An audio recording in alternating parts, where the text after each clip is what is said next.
And welcome back, listeners. Thank you so much, as always, for joining us for another episode of the Invisible Threat Podcast. And today I am super excited because we get the full attention of co-author of The Invisible Threat, Joanne Eby, who is filling in as my co-host today. Super excited about this. Joanne, thank you so much for joining us today. You're welcome. Yeah, Matt wasn't able to attend, and so I offered to step in. And hopefully that's okay with you, Carter. Oh my goodness. Are you kidding me? I'm so excited. We mentioned a couple episodes ago, the two of you were in Phoenix. We got a chance to, break bread together and enjoy each other's company and everything. And, you know, Christina, she always loves being able to get a chance to meet, both of you, but she really enjoys spending time with you. And obviously, Matt and I spend a lot of time together. So I'm actually honored that you and I are here together without any distraction from Dr. Matt Eby today.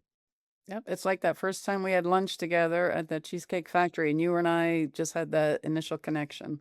So I've always felt strongly connected to you in that way and felt like I could talk about the industry. And so that's what we're going to do today. We'll just pretend we're having lunch at Cheesecake Factory, and I'll regale you with all this regulatory information. So unbelievable, because I don't even know if we've mentioned this a lot, but your legal background, right, is why you are utilizing so many of these different entities that you've worked with, as an nth degree consultant, right? All those different years. And that's why being able to pull out and extrapolate this information that we're going to be talking about today, I'm really, really excited about. So, no, seriously, Joanne, thank you so much for joining us. You're welcome. So I know that you're in Utah still, so you're coming in from that area and you're headed back to Kansas City, I think fairly soon. Is that right? Yeah, we're headed back to Kansas City at the end of this week. Nice, awesome. Well, I was just talking to someone there last week, and no, it was just yesterday in the Midwest. And you know how the saying goes in the Midwest: if you don't like the weather, just wait 15 minutes. They were trying to like get through some major thunderstorms and some potential tornadoes and everything. So be careful on the way back. Hopefully, that all that stuff passes by the time you get back there. Hopefully flights go smoothly. For sure. So, well, Joanne, here's the deal. In earlier episodes, we've been talking a lot about fiduciary judgment, what it is, how it works, where it breaks down, right? But I think we've been talking about it at a distance, like it's something organizations deal with, right? Something committees manage, something systems try to control, which is what systems are a lot of times built for control. But isn't there a point where this gets a lot more personal? Carter, yes. By the time a fiduciary reaches a moment of decision, the outcome is already being shaped. In episode 10, we talked about how judgment doesn't live in the policy or in the document, but how it lives in the person who is exercising discretion. And then in episode 12, we talked a little bit about the system behind the judgment, because people don't operate in isolation in this industry, but inside of institutions. Yeah, so we had moved from quote unquote the individual to the institution, to the system that defines the rules of the game, the rules of the road, right? And I said I had a feeling that the system might not be as neutral as one might think, right? So I can't think of a better person than you to find out how rules, regulators, and regulatory structure might shape judgment before it begins. Carter, as I've already said, I'm delighted you've asked me to share what I can. And as I go through this, if you have any questions, don't hesitate to speak up. And as I mentioned in episode 10, judgment was revealed to live within the individual. So the judgment itself, it doesn't reside in policy, process, or documentation, but in that individual fiduciary that's formed in real time as they navigated the ambiguity, responsibility, and competing demands. Under pressure, the individual did not operate neutrally. They oriented on the fiduciary compass. They moved toward structure, toward risk, empathy, or toward integration. And that orientation shaped the judgment, that individual's judgment, before it was ever expressed. And then in episode 2, the individual was no longer alone. They operate inside an institution.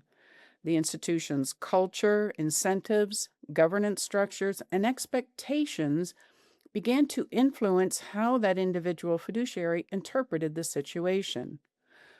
What felt like independent judgment was revealed to be situated within a system. The institution does not make the decision, but it shapes what felt reasonable and what feels reasonable for the person making the decision, what seems defensible and appropriate within that system. But even that is not the beginning, because before the individual engages the moment and before the institution shapes the interpretation, something else is already acting on both of them. The rules, the regulatory framework, and the regulators themselves. So, listeners, thank you for joining us. I know that we were referencing. You mentioned in episode 2. I know you meant episode 12, and we definitely don't want you to go to episode 2 because that was a totally different episode altogether. But look, it's easy to assume that fiduciary judgment begins when a question is asked. So, let's say a trust beneficiary makes a request. A situation emerges, right? And it's time to exercise that discretion.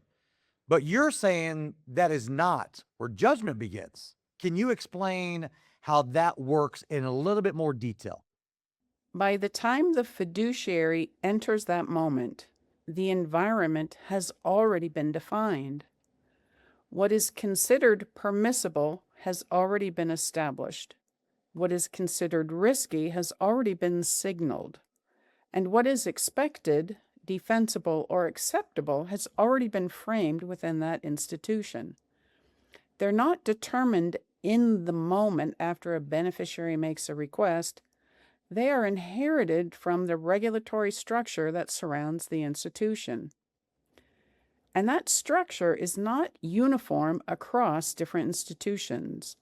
It varies depending on where the fiduciary sits. A fiduciary inside what is called a national bank does not experience regulation the same way as one inside a state-chartered independent trust company.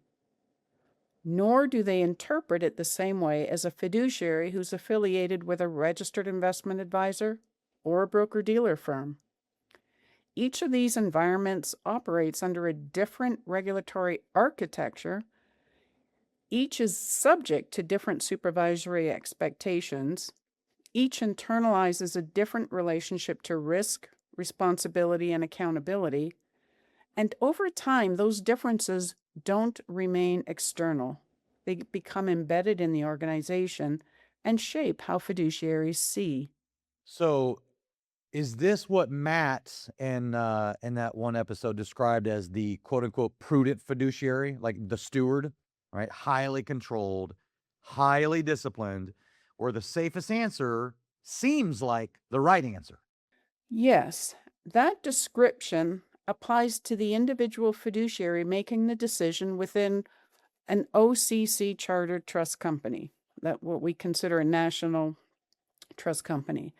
At the organization level, Matt describes that as the institutional fiduciary. And so the individual would be the steward, but the organization itself would behave as the institutional fiduciary.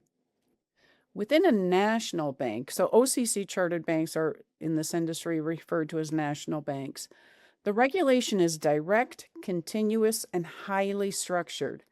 Examination processes are rigorous and multi-layered. The OCC in this country has the most skilled and probably the largest trust team of examiners than any state examination division. So they are steeped in, fiduciary regulation.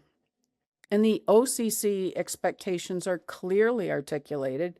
Documentation is central to demonstrating compliance and soundness. In this environment, fiduciaries learn over time to stabilize through that organizational structure. When the individual is making the decision, they often return to policy, they rely on precedent, and they interpret fairness as consistency. Judgment becomes anchored in legitimacy, not simply whether something is right, but whether it can be demonstrated as right within the established framework. This produces a fiduciary orientation defined by discipline and consistency.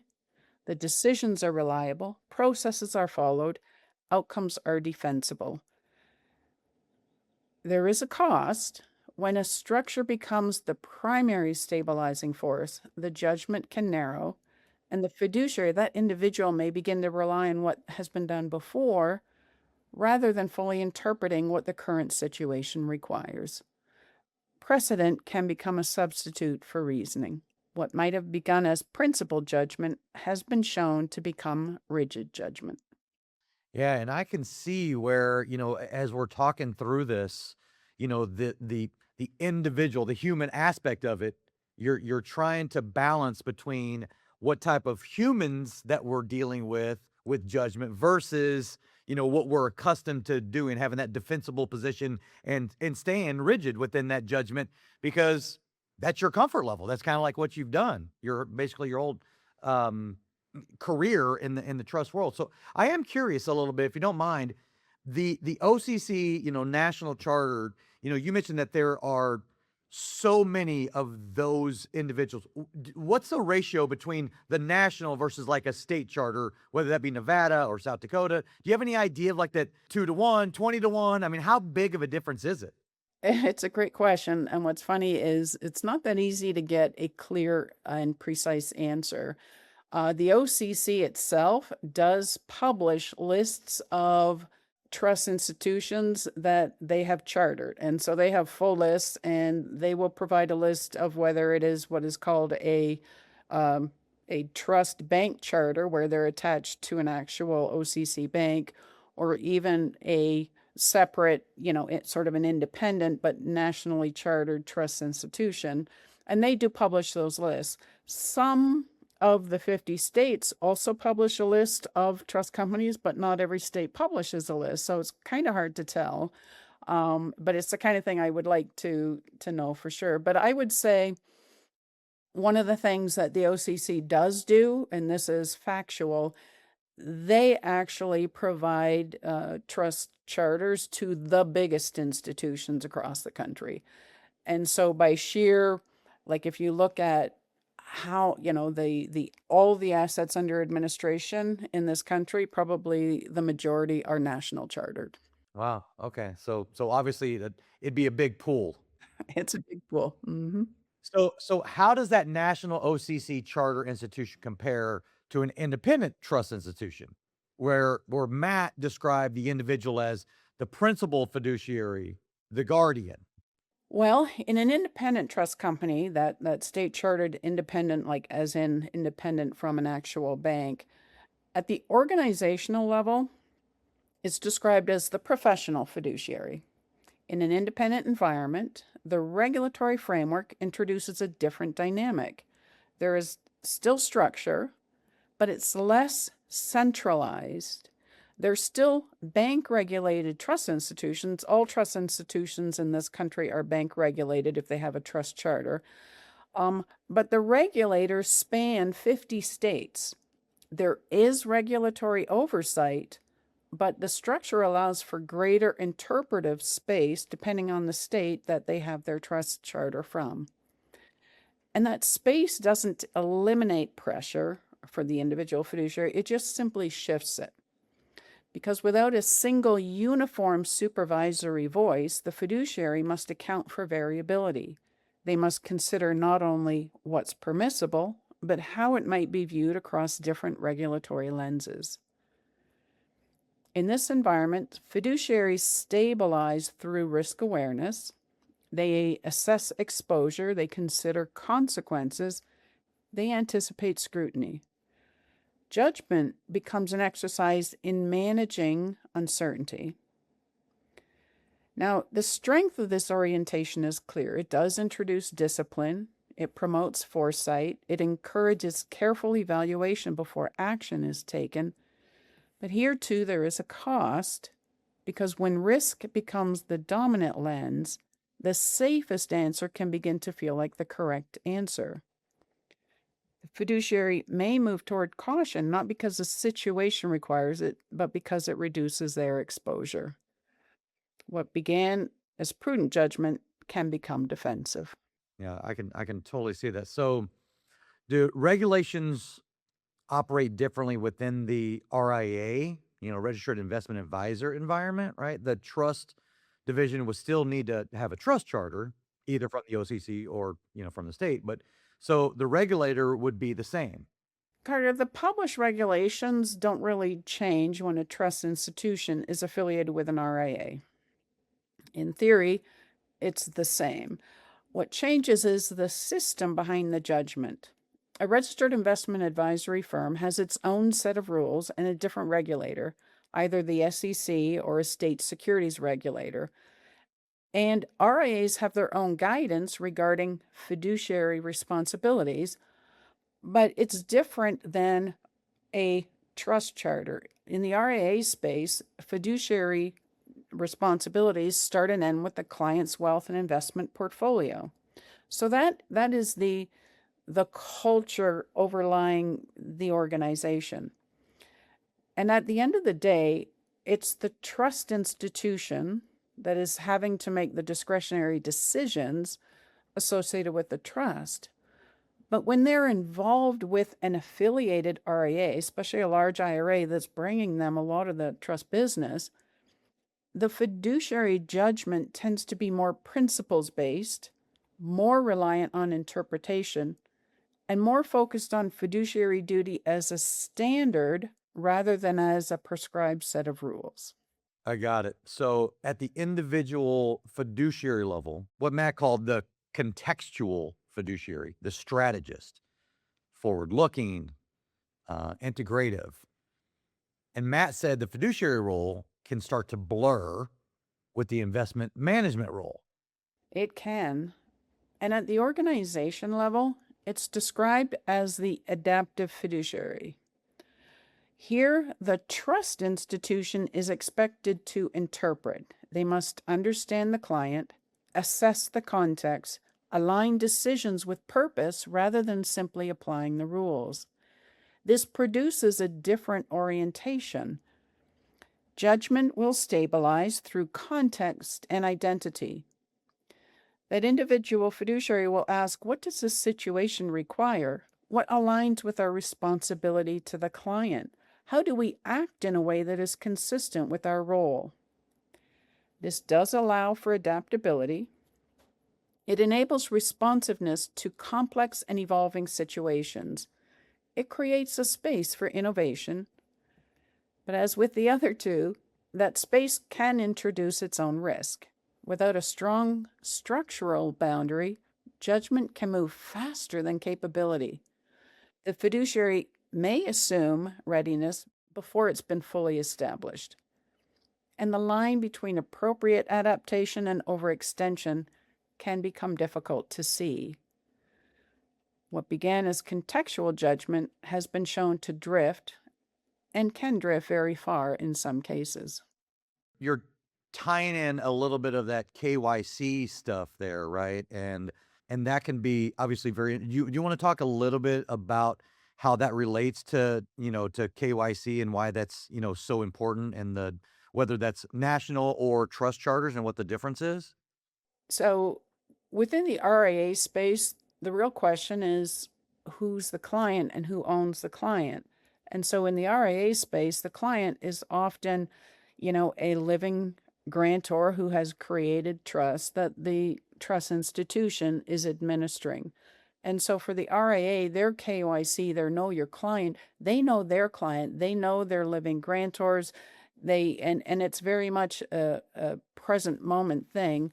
Whereas on the trust side of the world, when they're trying to make those decisions, for them, the client, is considered, the trust itself and the trust beneficiaries. So sometimes there is that fundamental difference involved there. Yeah. So we talked about the broker dealer world, which is a very different environment also. So you want to talk a little bit about that as well? Yes, broker-dealer environment, they are regulated, no question, but it's a different organization. They're regulated by the Financial Industry Regulatory Authority, referred to as FINRA. Technically, it operates under approval from the SEC, and FINRA is essentially what is called a self-regulatory organization for U.S. securities firms. FINRA protects investors by overseeing brokers and monitoring market integrity. The word fiduciary is also used in the broker-dealer space, but the standard is one of acting in the best interest of an account. It is transactional in nature. I've heard this phrase a lot, little f fiduciary, big F fiduciary. Do you want to talk a little bit about that? Because I've always wondered, like, what does that really mean? There is a difference, and really, and in our book, and again, I'm not trying to promote the book, but in our book, we tried to kind of clarify it. And what happened some years ago when, there were changes in the regulatory environment, the industry itself felt that more financial institutions should be fiduciary, should be more mindful of, their duty to their clients and their accounts. Yeah, like best interest and stuff, right? And so, rather than acting for what's in their best interest. And in the trust industry, it was interesting because trustees had always been fiduciaries. So for them, nothing really changed. They still have the highest level of fiduciary duty that there is. But for an RIA, for a broker-dealer firm, all of a sudden they were having the word fiduciary, put in front of them. And so they had to be able to figure out how to comply with the new requirements without really moving away from the fundamental services that both those firms provide. Like, both of those firms provide great services. Broker-dealers, very transactional. RIAs, a lot of that really good investment management. But with the newer regulations, they are required to act to a different, and that's why I call it small f fiduciary standard. Yeah, so completely different regulatory framing, right? So as you mentioned, more transactional, more focus on execution and suitability. And Matt referred to the individual fiduciary as the dynamic, I love that word, by the way, dynamic fiduciary, the advisor. Yes. In the broker-dealer environment, the regulatory structure is both rules-based and transactional. Speed is quicker than perfection, as I like to say. Expectations are defined, but the pace of discretion is high. At the organization level, this is described as the commercial fiduciary. The fiduciary, the individual making the decision when they're operating within this institutional context, they must act in real time. They must balance client needs, market dynamics, regulatory requirements, and business considerations. Judgment will stabilize through responsiveness. Discretion is exercised quickly. Situations are interpreted dynamically. Fairness is applied in context rather than through uniformity. This creates agility. It allows the institution to operate effectively within fast-moving environments. But again, there is a trade-off. Speed can introduce variability. Consistency becomes harder to maintain. Boundaries can blur under pressure. What began as dynamic judgment can become inconsistent. So let me take a step back. Same person exercising fiduciary discretion, different type of institution, different regulatory framework. The results is that different judgment? Well, at this point, a pattern emerges. The differences in fiduciary judgment across trust institutions are not random. They are not simply the result of individual preference or organizational culture. They are based, over time, by the regulatory architecture. Each regulatory environment emphasizes something different: structure, risk, interpretation, responsiveness. And fiduciaries, exercising discretion within those environments, adapt accordingly. And these adaptations become stable orientations. They define how judgment is formed under pressure, which leads to a critical realization. When two fiduciaries from different institutional contexts look at the same situation and arrive at different conclusions, it is not necessarily because one is correct and the other is not. It's because they are not seeing the same thing. Regulation is often understood as a set of rules to be followed, but in practice, it functions as something else. It acts as a force. It shapes what is visible, what is emphasized, what is feared, and what is prioritized. And it does so before the fiduciary ever begins to reason through the situation. This is what makes its influence difficult to detect. And that's because it doesn't appear as an argument in the room. The regulatory architecture is the starting point for the room. Now, Carter, here is where one of the most important and most dangerous dynamics occurs without anyone noticing. First, a regulator clarifies authority. Then, the institution interprets permission. Next, the fiduciary experiences an expectation. Finally, but almost immediately, a substitution takes place. Authority becomes capability. And the question shifts from, are we prepared to do this, to, are we allowed to do this? A couple things. Number one, as you were talking, it got me to thinking about, judgment and how you're looking at two different things, two different decisions that you come out of there. It reminds me of the Supreme Court, right? You never have 9-0. You have 9 different judges that look at something and it's 5-4, or it's just so funny how it's very parallel to that. So wait a minute.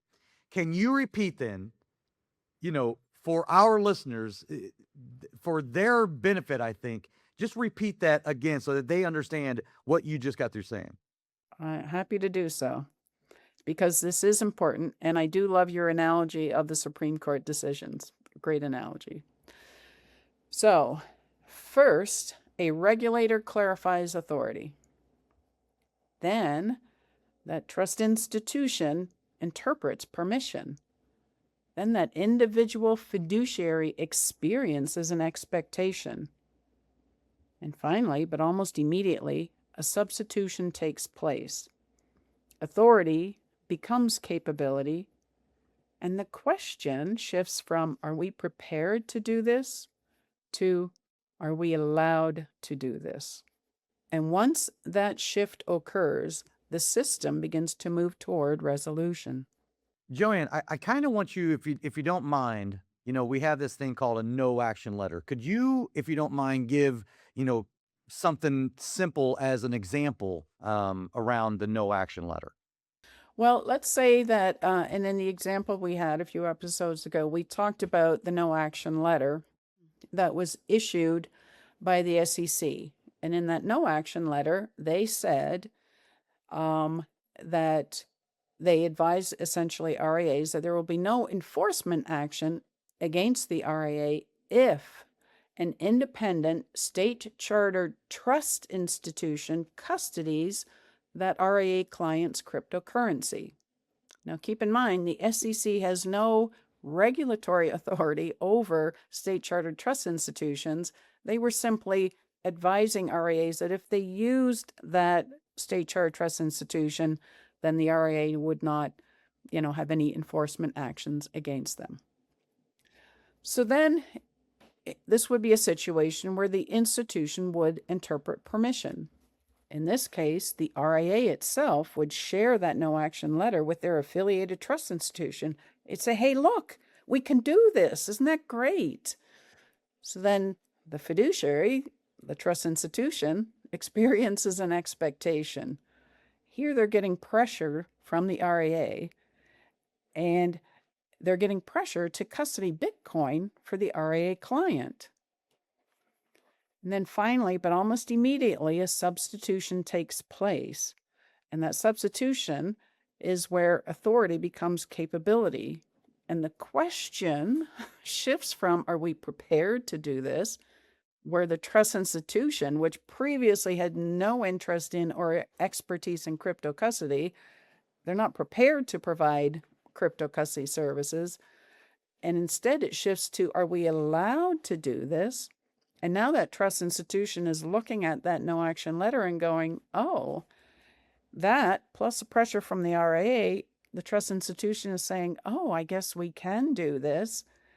And the question of should they may not even surface until too late. Or it may not surface at all, right? It's just it's a situation because a lot of times, and I know this obviously as a little bit from dealing with, different trust institutions, is a lot of times they're looking at it as the revenue generator, right? So they're like, well, it says we can do this, so we can generate revenue. Let's do it, right? Now, so let's return to the fiduciary standing in that moment of decision, to the trust beneficiary's request. If the question is the same, right? If the trust document is the same, if the trust institution is bank regulated, and those regulations are the same, why would the process of fiduciary judgment differ? The fiduciary does not act alone. They carry their own individual orientation. They also operate within an institutional context. They're shaped by the regulatory environment that they're working in. One that has already been framed, probably before they even got there. And that regulatory environment frames what feels possible. So by the time the person exercising discretion begins to form a judgment, the outcome is already influenced, not determined, but influenced through that regulatory framework. The influence is largely invisible. And let me give you an example of how the decision-making can go. If the organization has an OCC national charter, as the institutional fiduciary, the response to the beneficiary request might simply be no. Now let's say it has an independent trust charter. As a professional fiduciary, the response could be yes, but conditional on additional documentation from the beneficiary. Third example, if a trust institution is affiliated with an RIA, the adaptive fiduciary, the response could still be no, but the trust institution and that fiduciary will soften it with an alternative approach that could partially satisfy the beneficiary's request. And lastly, in the broker-dealer environment, a trust institution affiliated with a broker-dealer, the commercial fiduciary as we called it, it's the speed of the response that will be judged, regardless of whether the decision is yes or no. It's just because a broker-dealer firm, they're transactional. It's like, can you do this? Yes or no? No, great. We'll do something else. Yes, great. Away we go. Yeah, so across the last 3 episodes, a complete picture emerges.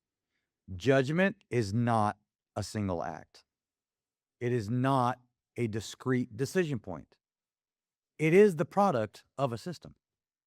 And it's a system shaped by the individual, the institution, and the regulatory environment.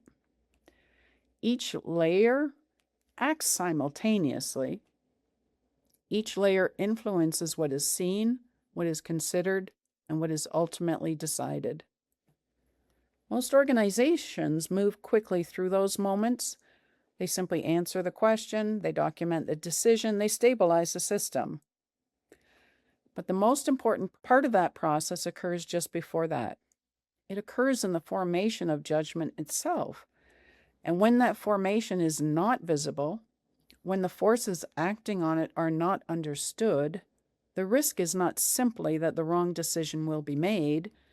The risk is that the decision will feel right because it aligns with everything the system has already taught the fiduciary to see.